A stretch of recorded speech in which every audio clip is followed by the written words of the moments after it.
You asked about your classmates' examples or experiences using AT. For example, in general, or you asked about specific tools that you had in mind. You were asking about the number of students with IEPs that other classmates have in their classrooms.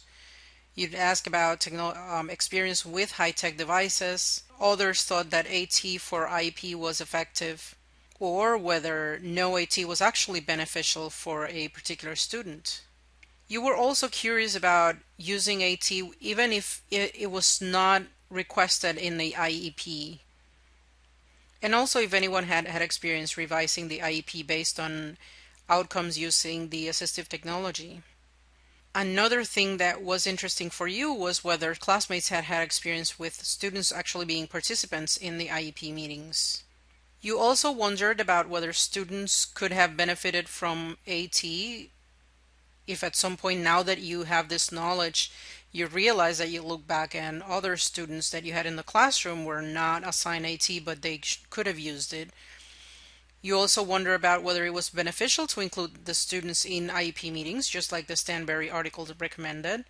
You were also wondering about what would be a good age to involve in students in the IEP process.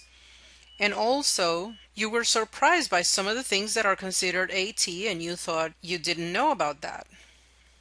So, for example, Jill Ross said, I was very surprised that some of the assistive technologies listed are not technology or in any way or shape or form electronic. Now, regarding this, there's a now classic John Kenneth Galbraith definition of technology, which defines it as the systematic application of scientific or other knowledge or practical tasks. And so technology becomes not only the device, but also the method.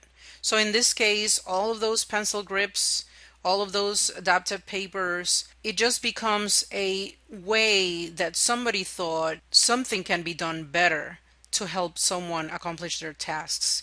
So, for example, when humankind first invented the wheel, that was their technology of their time.